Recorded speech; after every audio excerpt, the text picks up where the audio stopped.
Olá, está começando mais um episódio do Hat-Trick, o novo programa de esporte da TV Santa Maria. Meu nome é Pedro Pereira e hoje vamos falar sobre as vitórias de Grêmio e Inter nas Copas Continentais e essa retomada, esse fim de primeiro turno do Inter de Santa Maria na divisão de acesso.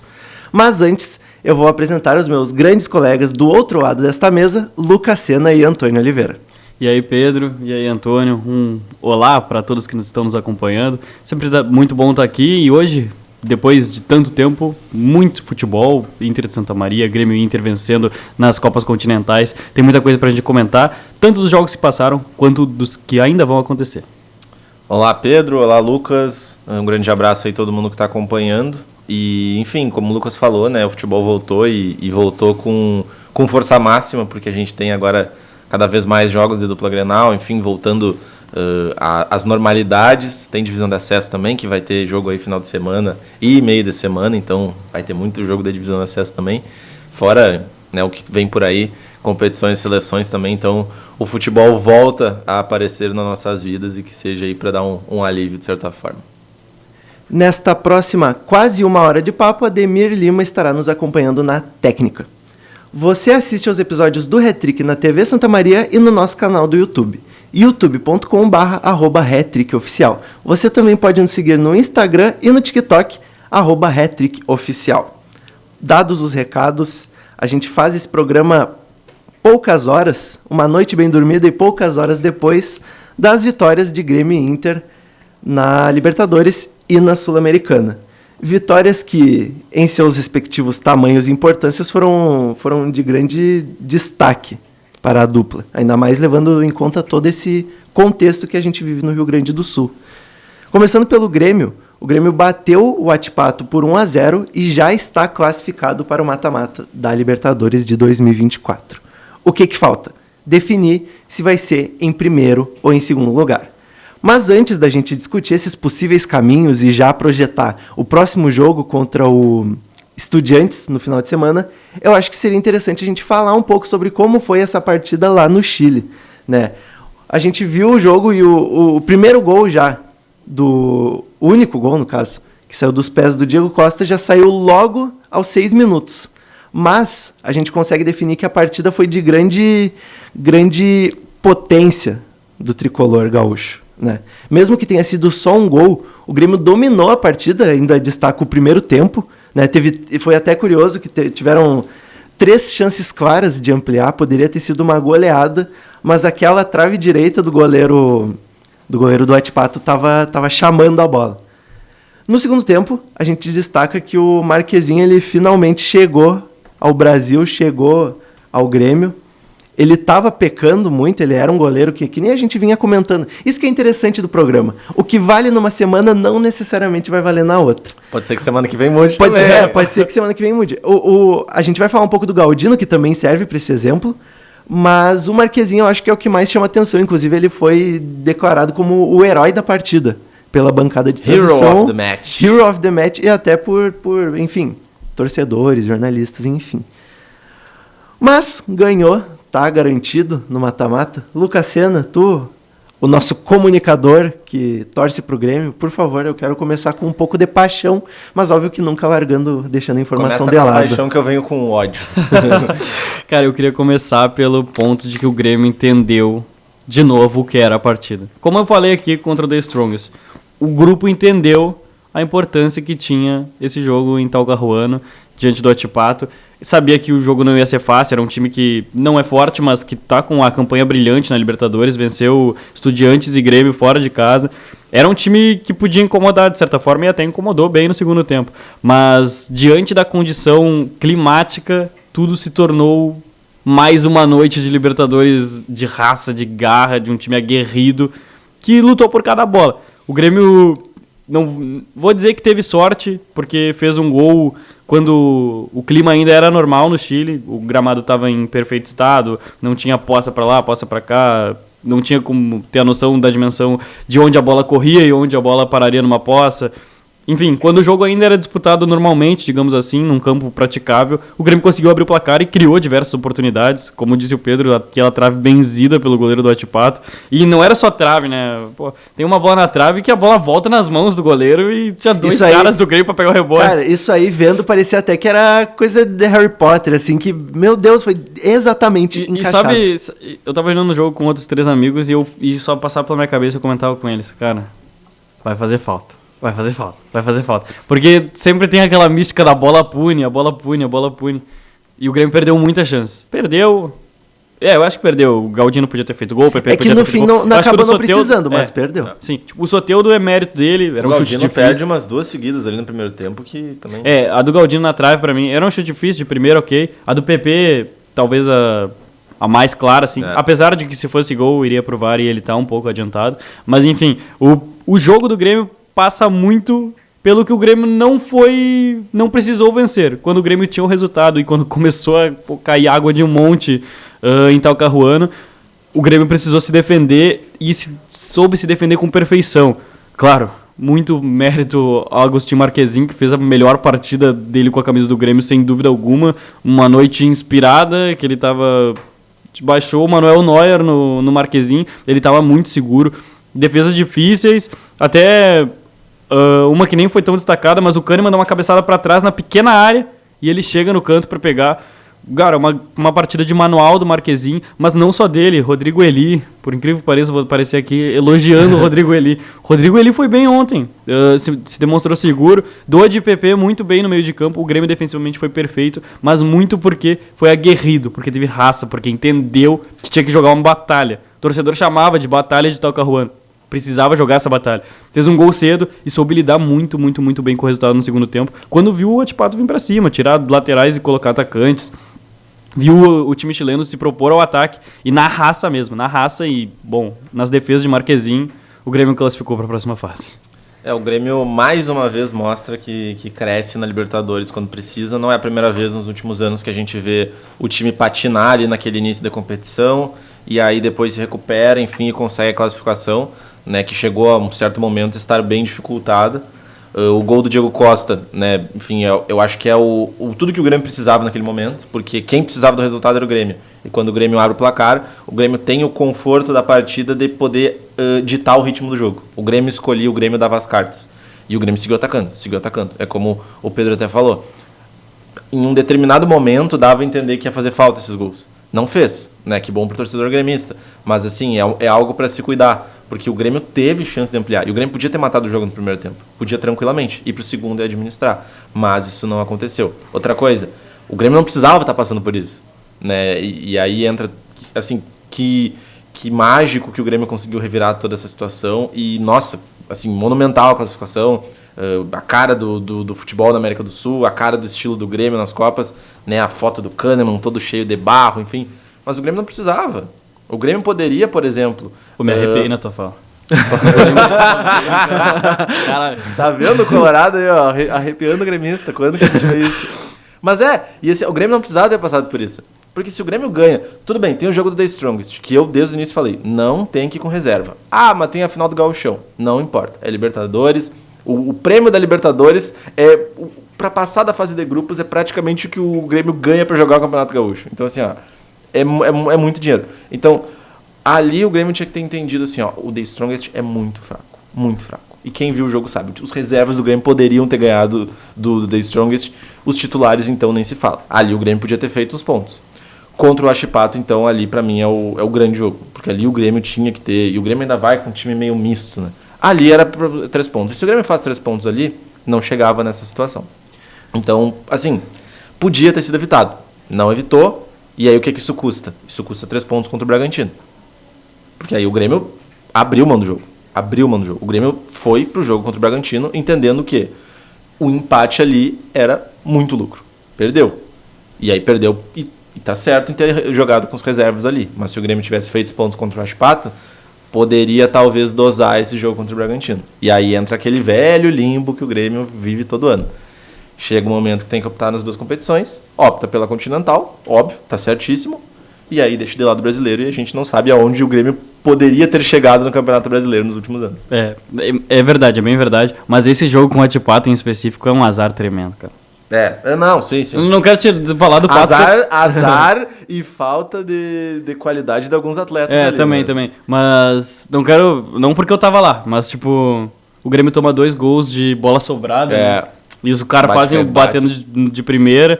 E, pô, o Grêmio empata o jogo, só que o Cristal tá deitado em cima da linha, tá ligado? Isso foi muito impactante. Agora porque o Grêmio perdia por 1-0, o Vidiaçante faria o gol e o Cristal tava caído dentro do gol. Mudava o jogo. Mas enfim, foi um azar. Que bom que o Grêmio conseguiu se recuperar. Devido às proporções, a gente sempre vai ficar com essa dúvida, o que o Grêmio pode ser no Campeonato Brasileiro. Mas é aquilo que eu falei semana passada. Se tivesse que jogar o Sub-17 contra o Bragantino, que jogar o Sub-17. Era final ontem e deu bom. E o Grêmio conseguiu o que queria. Que era escapar de um possível playoff com o Inter na Sul-Americana. Cara, antes de partir para o próximo ponto, essa questão do Grenal é a última coisa que o Rio Grande do Sul precisa nesse momento. Não. Até porque, com toda essa questão de mandos de campo no Grenal, enfim, vai ser onde o Inter vai usar no Beira-Rio, não precisa. Não é o que Mas depois do sorteio já era impossível, né? Não sei, porque o sorteio é uma confusão também. Até o Grêmio ganhar e se confirmar, era assim, poderia não ser, mas era mínima a chance. É que o sorteio hoje ele indica o quê? Que tem ali por campanha, 4... Né? Só que tem tipo assim, tem 4 campanhas dali do... O Inter pode enfrentar hoje 4 adversários nesse playoff. Nesse playoff não, na próxima fase. Final. Não, nas oitavas. O Inter já sabe quem são os seus possíveis adversários nas oitavas. E até nas quartas. Agora, o Inter não sabe quem vai pegar no playoff. Ah, tá, entendeu? Entendi. Tá. Então, tipo, essa assim, é bem confuso. Tá, então o playoff vai ter um sorteio ainda. O playoff vai ter um sorteio. Não é bem sorteio, né? É por índice técnico critério. Ou é o contrário também. Que, tipo, já tem o playoff. Já tem o playoff, os possíveis times, são 4, se eu não me engano. É Libertad, Independiente Del Valle... não sei. Não, esse aí foi líder e tá no chaveamento final.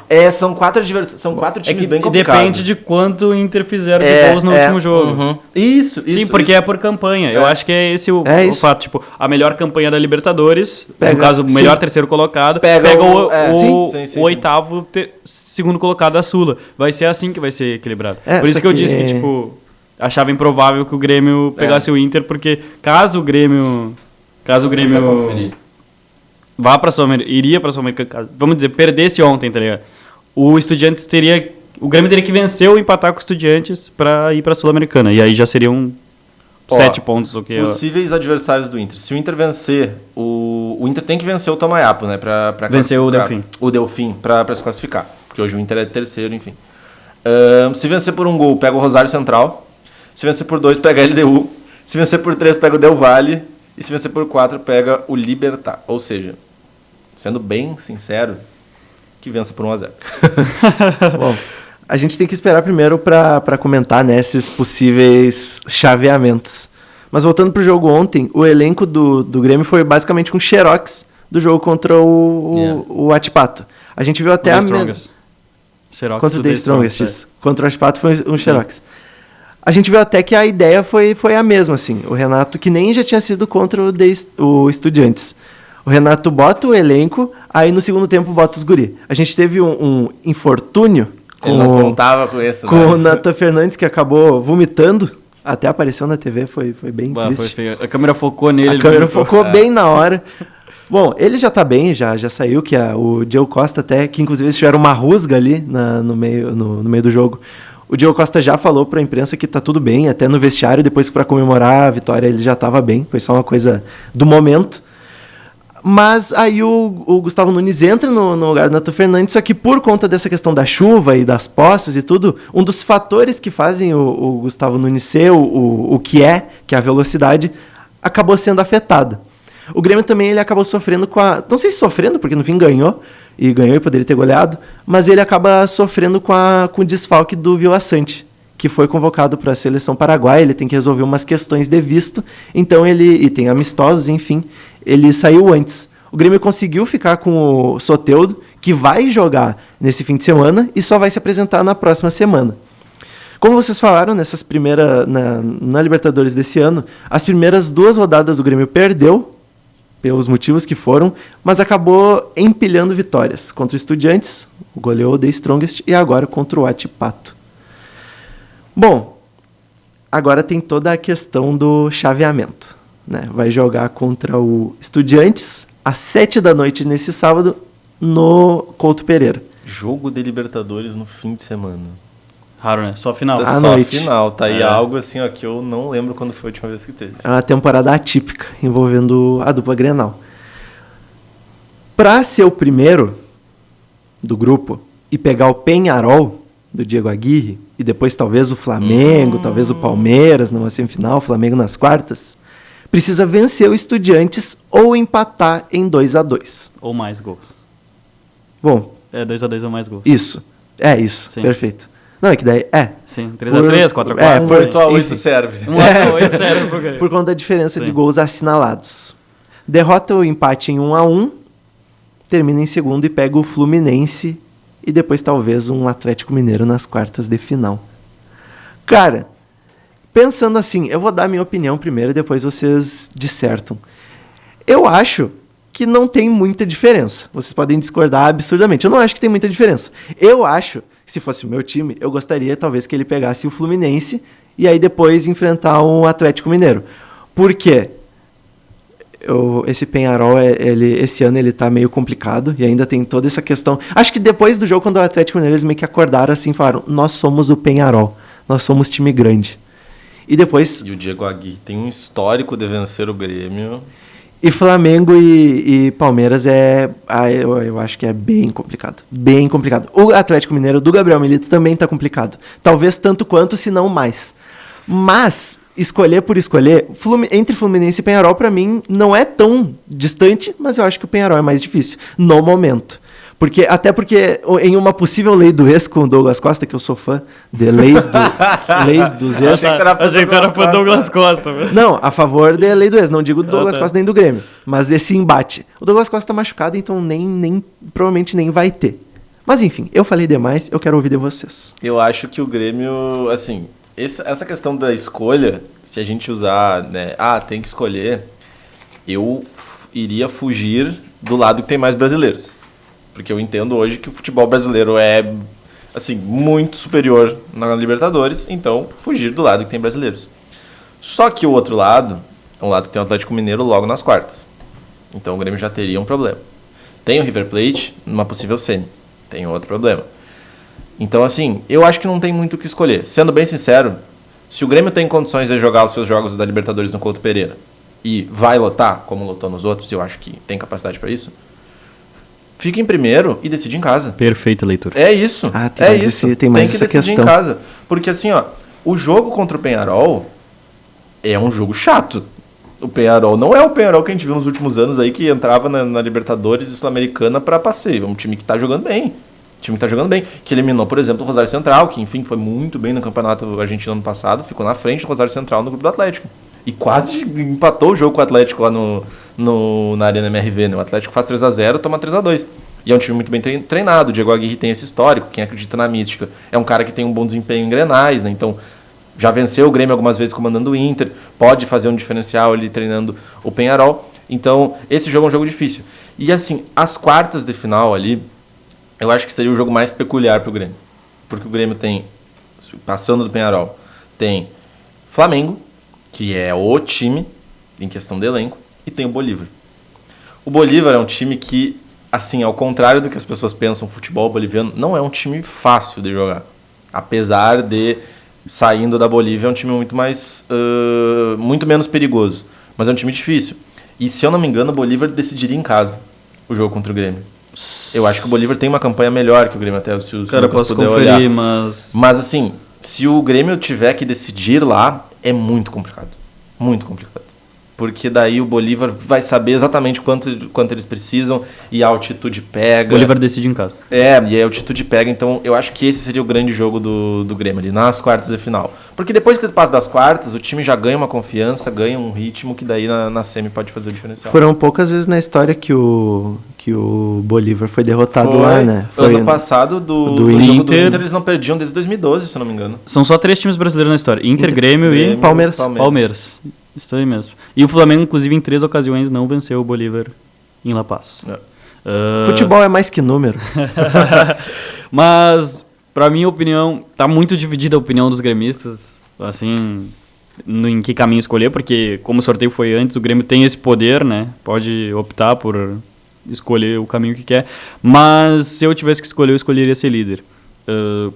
No meu ver, se tu almeja ser campeão, vai ter que passar por pedreira mesmo. É isso aí. Se o Grêmio cair no lado do Fluminense, além de ter que decidir fora, que pra mim é um ponto muito pior, porque tu decidir em casa, tu manipula é forte, mas tipo, tu manipula o primeiro jogo. Se tu for uma equipe pior tecnicamente, tu pode se retrancar e jogar no contra-ataque o primeiro jogo inteiro, sabe? Jogar por um 0-0 ou quem sabe um 1-0 num contra-ataque. Não precisa ficar propondo o jogo obrigatoriamente jogando dentro de casa. Lida com o resultado do primeiro jogo e vai jogar diante do teu torcedor. Eu acho que muda completamente o aspecto do mata-mata. Tu decidiu o segundo jogo em casa. Ter esse poder é crucial para um time que pode ir longe em competições. E o Grêmio vai ter esse poder se for líder diante do Peñarol. E mais, se confirmar o favoritismo do Flamengo, o Grêmio também decidirá no Couto diante do Flamengo. Não decidiria numa potencial semifinal contra Palmeiras ou São Paulo. Se Botafogo ou Nacional, também decidiria em casa. E dentre os primeiros, o Grêmio só decide em casa se enfrentar o Júnior Barranquilla, mas enfim, não teria esse chaveamento, porque o Júnior Barranquilla está do outro lado da chave. É a 7ª melhor campanha dentre os primeiros, se for o primeiro vencendo. Se for o primeiro empatando, aí é a pior campanha dos primeiros. Mas o ponto é esse. No meu ver, se tiver como decidir em casa, diante do time que seja, que decida em casa. Porque se tu pegar Flamengo e Palmeiras, digamos, em potenciais quartas e semifinais, são os times que dominam o continente. Mas hoje, por bola jogada, pegar Galo ou River Plate é extremamente semelhante. Tipo assim, não vejo uma diferença abismal entre pegar Flamengo e Palmeiras decidindo um em casa e pegar Galo e River Plate decidindo os dois fora. São pedreiras, obviamente, os 4 jogos. Mas para quem quer ser campeão, vai ter que passar por alguém desse tamanho. E a torcida faz a diferença nesses jogos. Jogo de mata-mata é torcida. Assim, ó, e várias vezes, sabe? A festa que o torcedor brasileiro faz nesses jogos é absurda, sabe? Então, se o Grêmio vai jogar no Couto Pereira e vai liberar 30 mil lugares de novo, cara, nas oitavas vai ter 30 mil. Nas quartas vai ter 30 mil. E vai ter 50 mil e os caras vão estar fora do estádio, fazendo festa, vendo o jogo nos bar, enfim, vai ter isso, sabe? Então, precisa decidir em casa. Não que jogar o primeiro não vai ter isso, vai, só que perde aquela questão da assim, ó, poxa, nós perdemos o primeiro jogo por 2-0, a gente precisa fazer 3. Então nós vamos fazer uma mobilização aqui enorme, vai lotar, nós vamos no hotel, nós vamos fazer isso, aquilo, e aí o time vai resolver. Cara, é isso, sabe? Então, eu acho que o futebol ele é muito simples. Quem ficar em primeiro tem mais vantagens. Pronto, acabou. E é isso. Tem que fazer isso. Fora a aura do Couto Pereira. Cara, lembra muito o Olímpico. E bate na nostalgia do torcedor, sabe? Cara, viver, sei lá, um mata-mata de Libertadores no Olímpico de novo pro torcedor, sabe? Isso é. Cara, é interessante mesmo. Vamos fazer uma coisa que a gente não faz há muito tempo. Os placares, antes da gente passar pro Internacional, pro Esporte Clube Internacional, os placares para Grêmio e Estudiantes.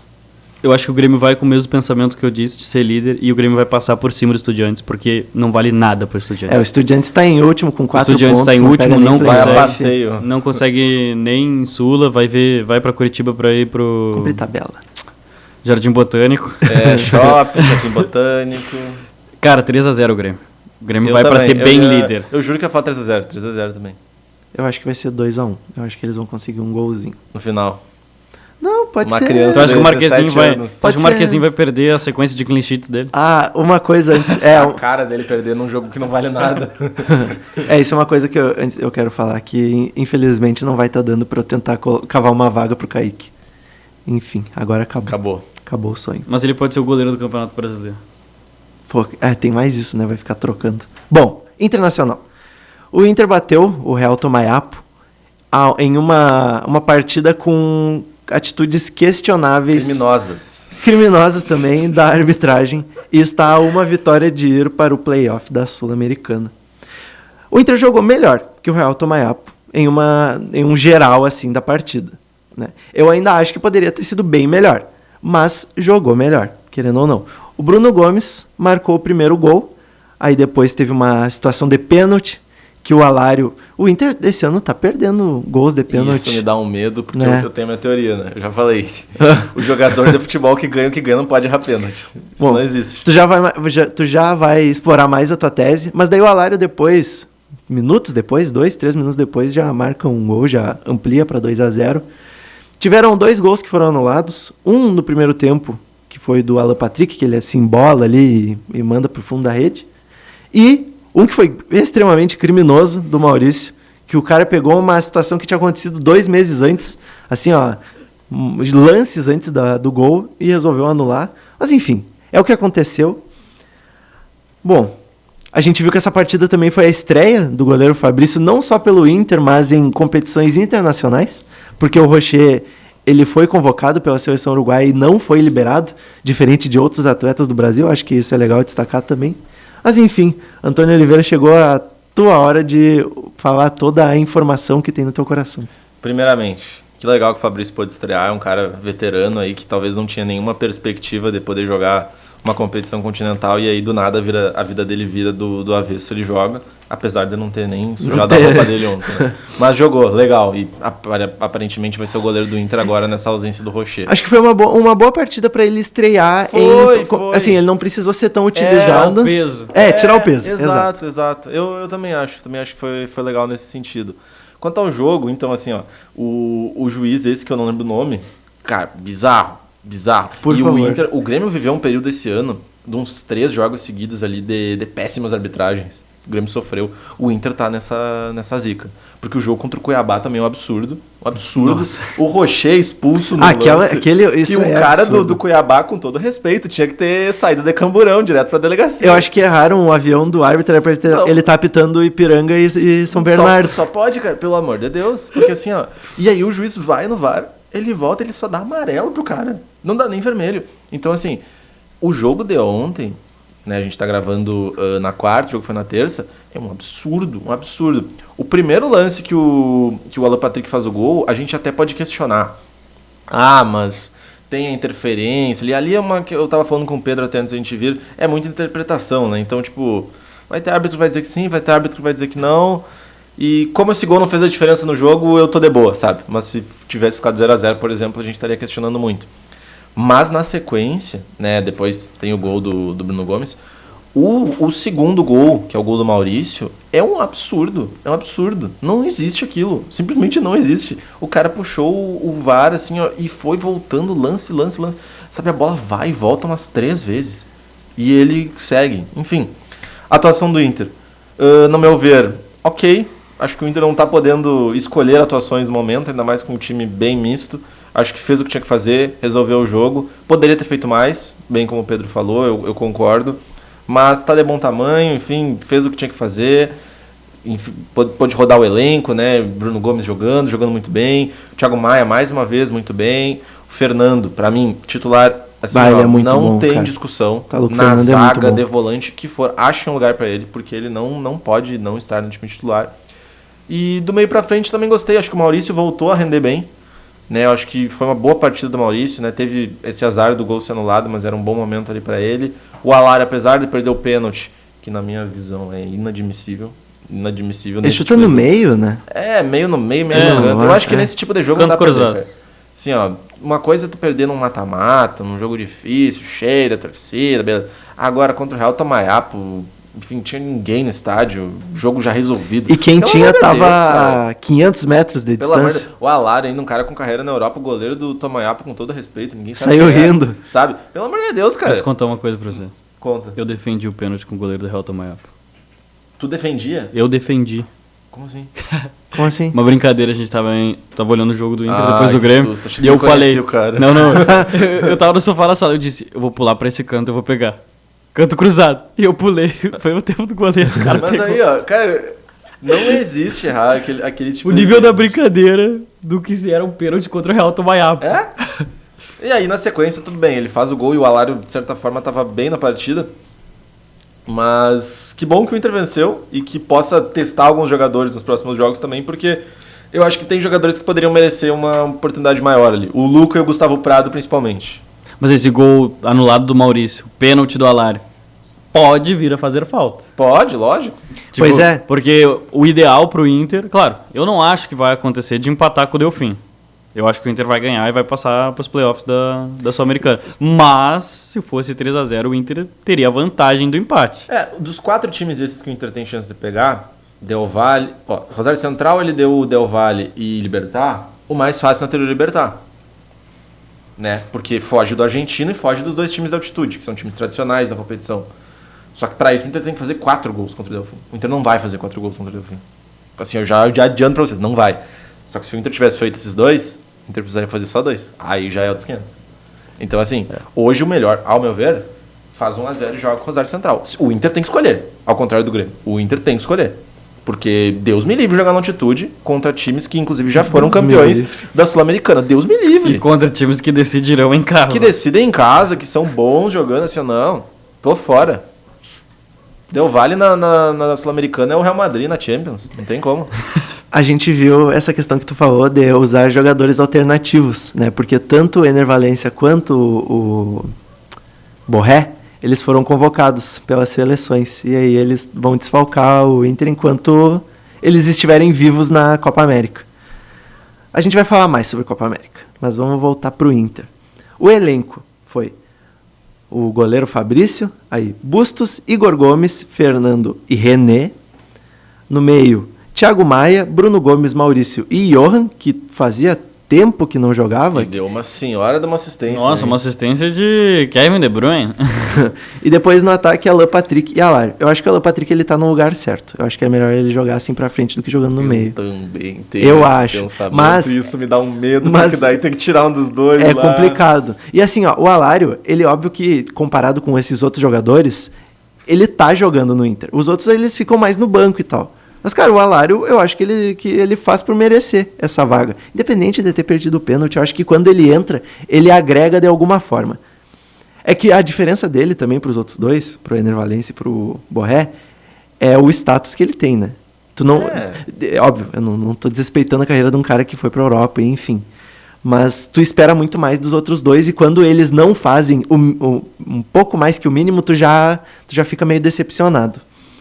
Mas o Alário, enfim, em resumo, o Alário é Os bom. outros dois são mais estrela, né? Mas o exato. Alário é muito bom jogador também. Exato. Ele tem menos recurso que os outros dois, mas a fase dele não deixa a desejar, né? Um cara que quando entra resolve, como tu falou. Quando não marca, atrapalha a defesa, incomoda. Porque é um jogador grande, um jogador que se impõe.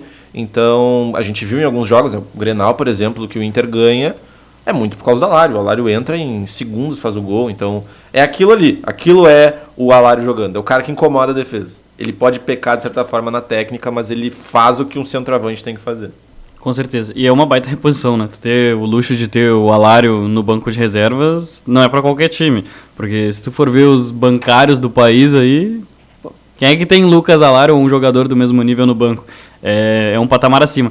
Quanto ao problema que vocês estavam comentando antes, eu acho que pode vir a ser um problema também. Porque o Alan Patrick se mostra mais qualificado jogando mais próximo ao centroavante. E aí vai ter que sobrar... Vai sobrar pra alguém. Não vai dar pra escalar Borré, Ener Valencia, Wesley, Aquela que foi Maurício. ano passado, que talvez tenha sido a melhor temporada da vida do Alan Patrick, ele jogou ali. Ele era um segundo atacante mais móvel, um cara que ficava ali flutuando. E ele rendeu muito bem. E o Alan Patrick não vinha rendendo tanto nos últimos jogos. E ontem ele voltou a render. Tanto que o passe que ele dá pro gol anulado do Maurício é o típico passe de gênio dele. Ele domina, ele nem olha, ele já sai tocando, sabe? Então é uma dor de cabeça meio boa, mas também meio ruim. Tem um lançamento que ele faz pro Bustos no início do jogo Tem. também, né? Que o Uhum. Bustos acaba perdendo o gol. Bom, o cu dele acaba resolvendo um problema no meio, mas conseguindo um ainda maior no ataque. Mas isso também é, assim, por hora vai ser Alário e Alan Patrick. Justamente pelos outros estarem com as seleções. Mas tem outro jogador que eu gostaria de destacar. E nem falando que necessariamente ele foi mal ontem. Mas, cara, qual que é a do René? E mais, qual que é a do Bernabé? Porque no jogo contra o Cuiabá, que o Inter ganhou por 1-0 pelo Brasileirão, o Bernabé estava à disposição, né? E o Kudê, ele opta por colocar o Robert Renan na lateral esquerda. Inclusive deu uma baita de uma assistência. O Robert Renan também, que é uma outra coisa que não se sabe até quando ele vai ficar. Ainda mais por tudo isso que aconteceu no Rio Grande do Sul, isso fica meio escondido. Mas enfim, cara, o Bernabé, qual que é o problema desse cara? Não, enfim, será que ele é muito ruim mesmo? Porque a gente só viu um jogo, que era contra o Real Tomaior, porque enfim, foi um desempenho absurdo do Internacional. Eu lembro da gente falar até que o Bernabé foi um dos menos criticados. Foi. Mas muito porque eu lembro até que a gente comentou porque o Inter atacou o jogo inteiro e cruzou o jogo inteiro, e o Bernabé cruzou o jogo inteiro. E eu acho que assim... Pô, que coisa estranha. O René, ele é o cara que ele é um dos líderes do grupo, tá? Isso é uma coisa que tem que ser dita. Então, tipo, o René, quando ele não jogar, mesmo assim ele vai ser um dos cabeças do vestiário, enfim. E muitas vezes a presença dele dentro do campo já ajudou muito. É isso que eu sempre falo, assim, é muito ruim criticar o René, porque se a gente pegar a quantidade de jogos, ele mais ajudou do que prejudicou. O problema é que quando ele prejudicou, foram jogos cruciais. Por isso que eu sempre falo, o problema do René não é a quantidade de jogos, é onde ele falhou. E aí a gente fica nessa, poxa, e o Bernabé? O Bernabé é um estilo de jogo muito diferente do René. Né? O René é um jogador mais de contenção, faz o básico, mais defesa. O Bernabé é um cara louco, ele vai para ataque. O negócio do Bernabé é ir para ataque. E vai para ataque, vai para ataque, vai para ataque. Não que ele não sabe marcar, mas ele é um lateral ofensivo. Qual que era o jogo pro Bernabé jogar? Contra o Cuiabá. Por quê? Porque o Bustos não joga o Hugo Malo, que é mais defensivo, então tem a liberdade de ter um lateral na esquerda que corre mais, que sobe mais. Porque hoje, enquanto o Bustos sobe, o René desce e vira um terceiro zagueiro. E aí, se o Bustos jogar e subir, o Bernabé vai ter que descer. E não é essa a posição, não é a função do Bernabé. Assim como também não é a função do Bustos, caso o Bernabé queira subir. Então acho que a opção do Kudê é muito por isso. E aí a gente entra naquela ideia assim, poxa, mas por que trouxeram esse cara então? Eu acho que foi oportunidade de mercado. Tanto que ele vem por empréstimo, a multa rescisória dele é muito cara. A multa, né, para comprar ele é 10 milhões, se eu não me engano, de euros, 50 milhões de reais. O Inter não vai pagar nunca 50 milhões de reais no lateral. Então, ele veio por opção. É o que tem, vem, sabe? Mas eu acho que tinha que ser testado. Porque promissor, é um cara que pode render, sabe? Numa dessas, o Inter precisa de alguém que ataque, até entrando no segundo tempo, dá chance pro cara. Enfim, quando ele entrou, ele foi bem. Ainda mais se o René seguir numa má fase, né? Não tem por que não testar o cara se ele tem qualidade. Mas a gente não viu ele em campo ainda. E o Robert Renan não é um lateral esquerdo, né? O Robert Renan, ele deu assistência, poxa, parabéns, mas ele não é um lateral esquerdo. E se a gente ir nessa linha de emprestado por emprestado, Robert Renan... Também a mesma coisa. A mesma coisa. Bom, o próximo jogo do Inter é justamente contra o Delfim, no sábado, às 9h30 da noite. Mais um jogo à noite das Copas Continentais. Mas esse jogo vai ser o retorno do Internacional no Rio Grande do Sul. Né? Vai jogar no Alfredo Jaconi, em Caxias do Sul, o estádio do Juventude. E aí? E para esse jogo? Cara, eu acho que o Inter vence e passa 2-0, mas tem que tomar cuidado porque tanto o Inter quanto o Delfim fazem o jogo da vida, né? Vale tudo para os dois. Assim como o Grêmio foi ao Chile valendo a vida para ambos os times. Não é uma final só para o Inter. É para o Delfim também, mas o Inter é melhor. 2-0. Eu acho que o Delfim vem com essa vontade que o Lucas falou. Acho que é um time que vai jogar na defesa, vai no contra-ataque, mas vem com essa vontade de assim, a gente precisa decidir aqui e vai explorar contra-ataque do Inter, até por ter um time rápido também. E eu confesso que é um jogo que está bem aberto, porque depende muito do elenco que o Inter vai mandar a campo. Eu imagino que sejam os titulares, porque o próximo jogo do Brasileirão é só na outra quinta, né? Então tem um tempão aí. Mas eu acredito que o Inter vence. Acho que o Inter vence aí por 3-1. Meu palpite. Eu acho que vai ser chutar 2-0, mas daí eu não vou imitar ele duas vezes, né? Aí complica. Eu acho que vai ser 1-0 e bem complicado. E os colorados... Não, 1-0 Inter, bem complicado. E os colorados vão sentir a mesma coisa que sentiram quando no ano passado passaram pelo River Plate. Óbvio que uma condição... Cara, é impossível. Quando a gente passou pelo River Plate, eu achei que o mundo ia ser vermelho de novo. Com todo respeito. Bom, antes da gente passar pro Inter de Santa Maria, que a gente vai falar sobre 2 jogos, né? Porque vai jogar contra o São Gabriel hoje mesmo e contra o Monsun no fim de semana. Vocês têm alguma coisa a falar? A resposta pode ser não. Vocês têm alguma coisa a falar sobre essa questão do Rocher e não dos outros jogadores serem convocados? Os uruguaios, por exemplo, do Flamengo. Mas os uruguaios do Flamengo também não foram liberados.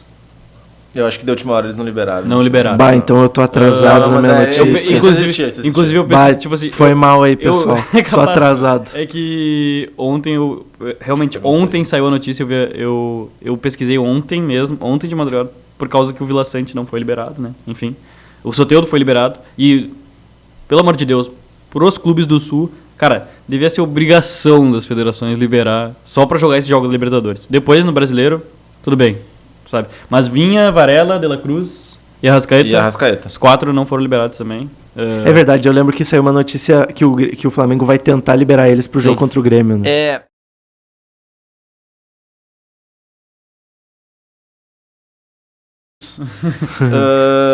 Que é um site direcionado ao Flamengo, obviamente. E eles falam aqui que o Flamengo e o Uruguai vão tentar buscar uma solução que entenda aos interesses de todas as partes. E daí o Inter, que já tá, né, num momento muito tranquilo, azar, né? Ah, Mas enfim, só goleiro, né? muita gente vai perder muitos jogadores, né? É inevitável. Mas eu acho que para Grêmio Internacional tinha que ser liberado, pelo menos para os jogos da Libertadores do Sul. Eu acho que o que complica é pelo Rocher ser goleiro e ser o goleiro que é.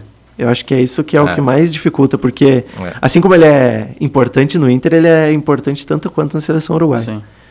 Ah, mas sei lá, né? O Soteldo é o craque da seleção e mesmo assim É que eles tiveram essa empatia. Mas é que o Soteldo tem a questão que a seleção da Venezuela não vai jogar amistosos. Vai verdade. ser Que só fase, pra Copa América. Que fase.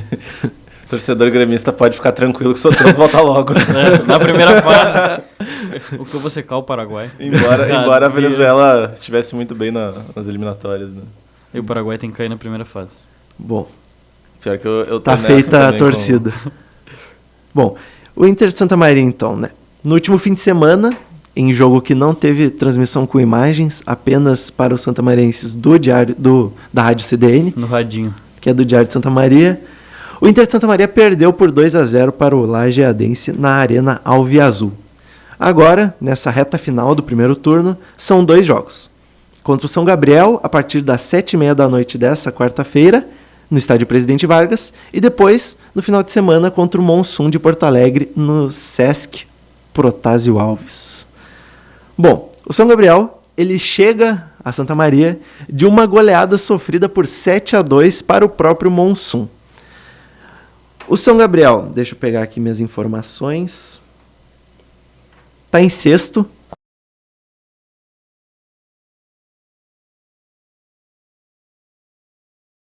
Antes que ia ser contra o Aimoré, o né? Aimoré, Isso aí. O Monson, inclusive, nessa rodada não joga, porque jogaria com o Porque era Aimoré. Aimoré. Bom, ainda bem que tu destacou.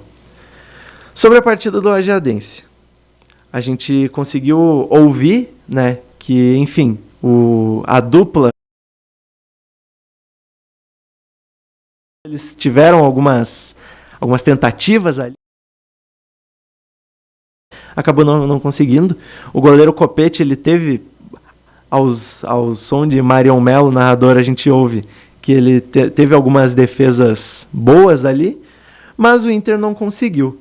Para esse jogo contra o São Gabriel, a gente tem o Lucas Evangelista suspenso, né? O Misael deve entrar no lugar dele, e o meio-campo deve ser diferente. Segundo o Diário de Santa Maria, o Matheus Santana e o Alan Christian podem aparecer como titulares. O Matheus Santana, acredito que nesse ano ele nem estreou pelo Inter de Santa Maria. Tinha né? aquela questão de uma possível lesão que ele veio, né? Ele do chegou- São Luís, Tipo, O Leilon também, se não me engano. ele chegou depois de todo o elenco, né? Por causa que tava com o São Luís. O Alan Christian, a gente sempre vê ele entrando ali no segundo tempo. O Daniel Franco é um técnico que ele não gosta de trocar ali quando vira para o segundo tempo, mas ele sempre acaba mudando algumas peças ali. A gente já viu o Alan Baldi entrar 2 vezes no lugar do Márcio Goiano. E no meio-campo ele sempre muda. Também ele costuma tirar o Wilson Júnior. Enfim, o Misael estreou, né? Ele entrou depois no lugar do Lucas, no lugar do Lucas Evangelista não, mas ele entrou para cumprir a função.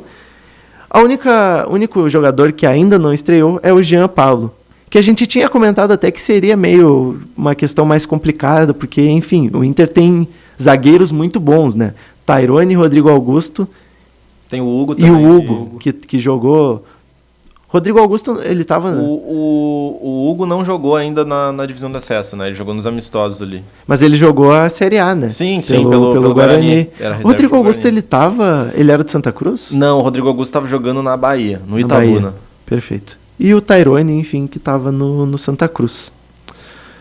O Inter de Santa Maria, ele tem 6 pontos de distância para o líder Monson, que é o próximo, que é, como eu falei, joga nesse fim de semana contra o Inter de Santa Maria para fechar o primeiro turno. Só para completar a tabela, Pelotas e Lajeadense fecham o G4. Esses dois e o Inter de Santa Maria têm 7 pontos. Então a gente vê que, apesar da distância pro líder, enfim, 2 vitórias, bem dizer, né? 6 pontos, ali o G4 está bem disputado. Eu não vou me recordar quem que é o quinto colocado, mas deve ser o Aimoré. E deve ter 6 pontos, né? 6, 5 pontos. Então ali está muito disputado.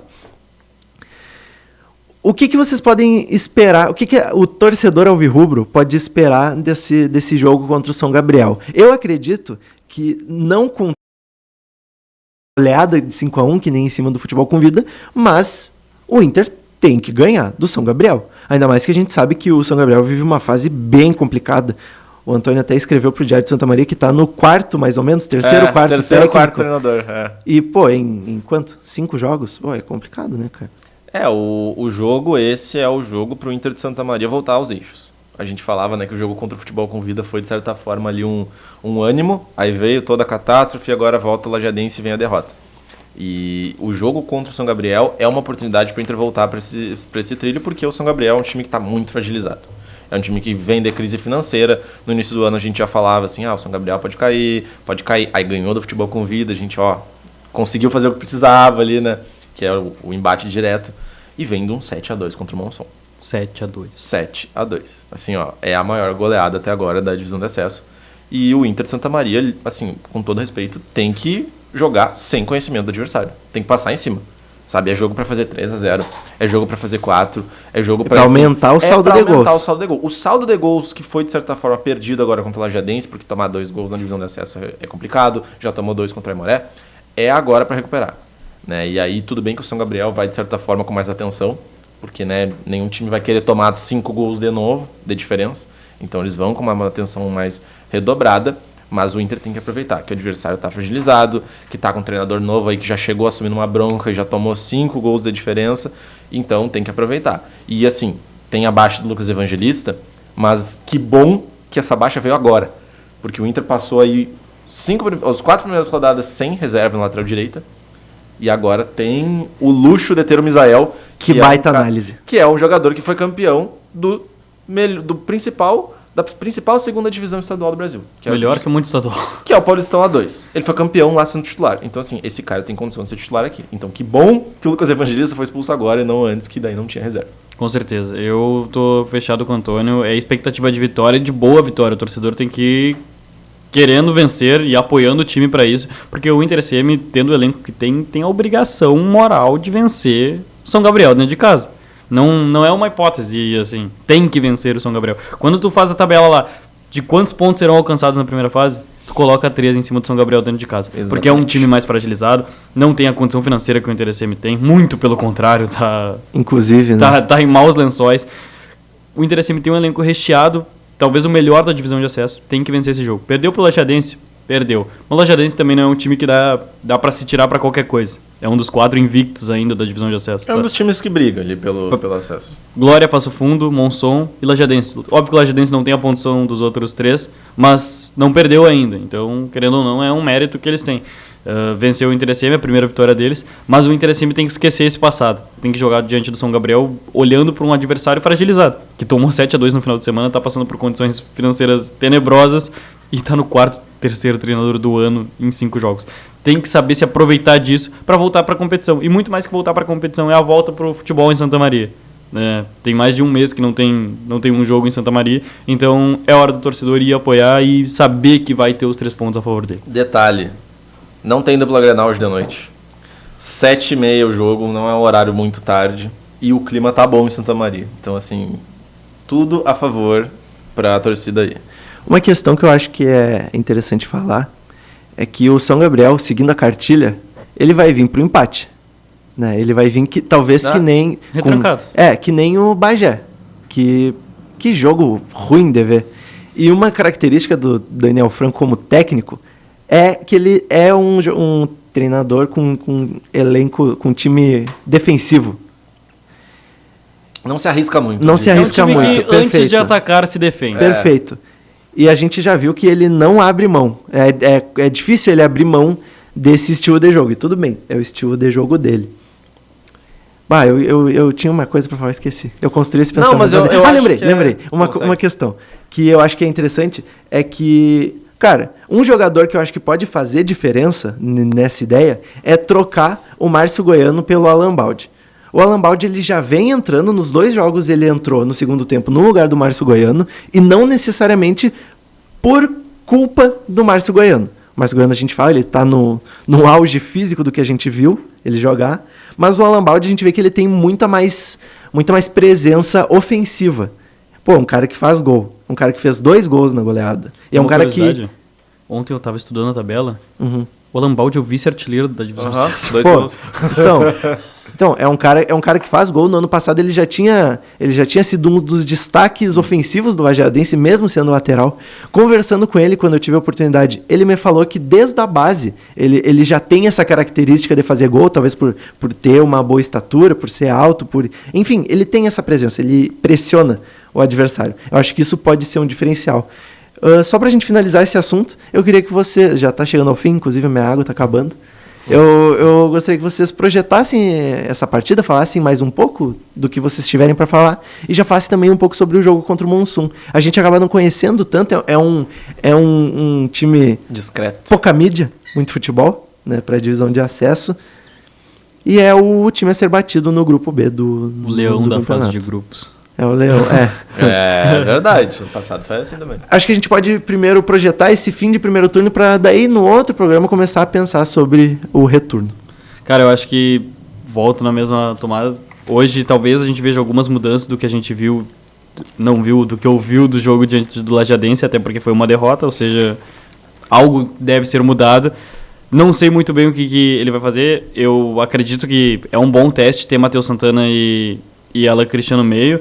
Assim como seria um bom teste colocar o Alan Baldi na lateral esquerda. Eu acho muito válido. Eu, particularmente, prefiro o Alan Baldi em relação ao Márcio Goiano, apesar da temporada espetacular que o Márcio Goiano está fazendo.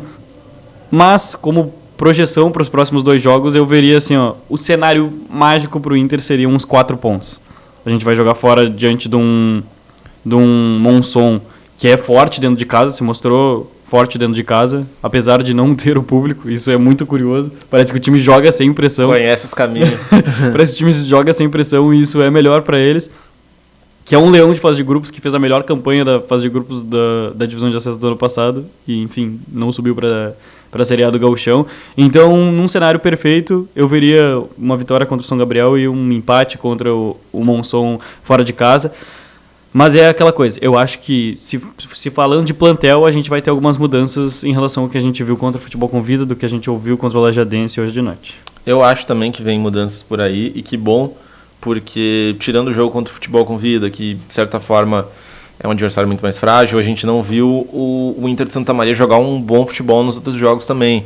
Né? Ganhou do Pelotas, mas 1-0, sofreu no segundo tempo, teve jogo contra o Aimoré que foi derrota, contra agora o Lajadense, teve um empate. Então o Inter precisa convencer contra um adversário um pouquinho mais forte que o Futebol com Vida, né? E eu acho que essas mudanças podem ser positivas. Eu vejo, por exemplo, no Alan Christian uma boa oportunidade, porque é um jogador muito técnico, jogador que foi muito bem no Gauchão, Série A. Então, poxa, por que esse cara não pode ser titular? O Matheus Santana foi fundamental no passado, um jogador que pode ser zagueiro, que pode ser volante, pode ser segundo volante. Tá aí, é um cara versátil. Se precisar entrar alguém para ataque, ele pode descer para defesa. Então, é um cara também que precisa estar nesse time, né? Foi capitão ano passado em alguns jogos. Então eu acredito que podem ser boas mexidas, né? E eu acho que o Inter vem para esse jogo para fazer o resultado. Não sei dizer quanto, né? Eu acho muito complicado a gente chegar aqui e apostar, vai ser 5-0 de novo. E pega uma retranca. Porque ano passado a gente viu o jogo contra o Novo Horizonte, que era um time da terceira divisão, achando, vai ser um passeio. Foi 2-0, só com gol só no segundo tempo, né? E depois perdeu por 2-1. Perdeu lá, então não dá pra ter essa certeza. Mas é evidente, eu imagino que o Inter ganha esse jogo e contra o Monzón é como o Lucas falou, né? É o jogo mais difícil da chave, é um adversário que se comporta muito bem nessa ideia do não ter pressão. Parece que eles jogam ali, enfim, e se entendem nisso, não tem a pressão, os jogadores jogam mais leve, os jogadores são bons, é um time com investimento, e o time consegue ficar aí numa colocação muito confortável. Hoje o Monzón tem 6 pontos para o Inter de Santa Maria, e se o Inter de Santa Maria ganhar hoje, fica a 3. E o Monzón tem um jogo a menos. Então, assim, é muito complicado buscar o Monzón. Por isso que o Lucas falou, eu concordo. Se conseguir um empate, tá ótimo. Para seguir nessa linha. Né? Eu via na transmissão, até o Gilson falou, olha, o Inter de Santa Maria não classifica para a próxima fase há uns 5 anos. Então vamos pensar com calma. Vamos pensar em classificar primeiro e é isso. E aí a prova tá aí do ano passado. Não precisa ser líder para subir lógico. Para a Série A do Gauchão. Cara, sendo o quarto colocado, tu vai enfrentar o líder, não? Vai, mas tu vai ter um mata-mata a ser disputado. São 4 jogos que são 4 finais. O Avenida do Márcio Nunes, se eu não me engano, foi um esquema assim, ficou em quarto e eu acho que na final jogou contra o Esportivo, que também tinha sido quarto, daí foi, enfim. O Santos campeão brasileiro foi oitavo. Foi oitavo, é verdade. Quando sempre bom lembrar que o Ipiranga foi campeão gaúcho do interior em 2023. Acaba o programa assim, porque a gente está chegando ao fim. Por favor, Lucas, Antônio e Lucas se despeçam, mas a gente tem uma pergunta. Eu gostaria só da despedida e num sim ou não. Eu ia lembrar dela. Que um grande amigo e espectador, Pedro Vieira, querido, ele quer saber. Que cara a gente fez? Ele quer saber. É um cara sensacional, meu irmão. Pedro Vieira, que ajudou na produção de sabão para a região da 4ª Colônia no período das enchentes, tá? Tem que ser lembrado disso aí. Ele quer saber a nossa opinião. Vinícius Júnior é bola de ouro ou não? Muito obrigado, guris. Cara, hoje sim, mas o problema é que a temporada não acabou ainda. É isso. Essa é a minha análise. Tem uma Eurocopa e, a depender de quem vencer a Eurocopa, isso pode mudar. Obrigado a todo mundo que assistiu. Na minha opinião, sim, é bola de ouro, mas a gente sabe muito bem como é que funciona o jogo. Quem ganhar a Eurocopa ganha a bola de ouro. Um abraço. Muito obrigado a todo mundo que assistiu. Essa foi a minha opinião também. Tamo junto, Antônio. Tchau, Pedro. Tchau, Antônio. Um beijão. O Júnior está convidado para o próximo episódio do Hat-Trick. Está chegando ao fim mais um episódio do Hat-Trick, o novo programa de esporte da TV Santa Maria. Vinícius Júnior é bola de ouro. Você assiste ao Hat-Trick na TV Santa Maria e no nosso canal no YouTube, youtube.com/@hattrickoficial. TikTok, Instagram, @hattrickoficial. Valeu, até mais.